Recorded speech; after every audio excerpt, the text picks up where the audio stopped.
J'appelle Maître Pouliken, le beau-frère de la victime. Maître Pouliken.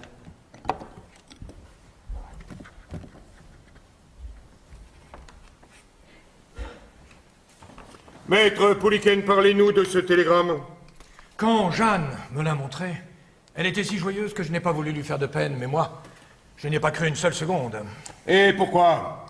Pierre m'avait demandé de lui envoyer un chèque à la poste restante du boulevard Malesherbes à Paris. Un chèque de 60 000 francs. Il n'est jamais passé le prendre. Vous laisseriez, vous, une telle somme dans la nature? Quand Pierre Quéméneur vous a-t-il demandé ce chèque? Le 24 mai, il était à Rennes avec Seznec, la veille de leur départ pour Paris pour ce soi-disant trafic de voitures. Personnellement, je n'y ai pas cru. Donc, quand votre belle-sœur reçoit ce télégramme du Havre du 13 juin, Pierre Quéméneur n'a toujours pas encaissé votre chèque de 60 000 francs? Non, c'est à n'y rien comprendre. Pierre nous écrivait que tout allait pour le mieux, mais dans ce cas, pourquoi ne pas avoir été à Paris chercher ce chèque qui était si urgent? Et puis, s'il était au Havre, pourquoi ne pas nous avoir dit quand il allait revenir et pourquoi il était parti là-bas? Tout ça n'a aucun sens. De toute façon, je n'ai jamais eu confiance en ce Seznec. Vous ne l'appréciez donc pas? Ou un notaire sans ces choses-là.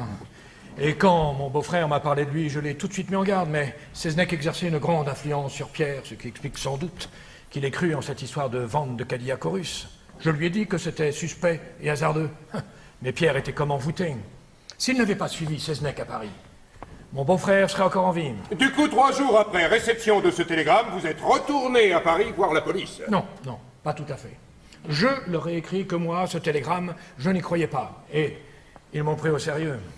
L'inspecteur Bonny a demandé à ses collègues du Havre d'aller vérifier si mon beau-frère était descendu dans un hôtel là-bas. Et alors? Et rien, monsieur le président. Pas une fiche d'hôtel à son nom, pas un signalement, aucune trace de lui, rien. Il aurait pu prendre un bateau? Rien non plus de ce côté-là. Et puis, un matin, Jeanne a reçu par la poste une lettre venant du Havre et adressée à Pierre. Et quand elle a lu la lettre, elle a manqué de s'évanouir. Pourquoi? Parce que cette fois, elle a compris qu'il était arrivé quelque chose de grave à son frère. Je vous remercie, maître. Si cette lettre n'avait pas été envoyée, messieurs les jurés, l'affaire en serait sans doute restée là. Car si cette lettre, qui va faire de Seznec le suspect numéro 1,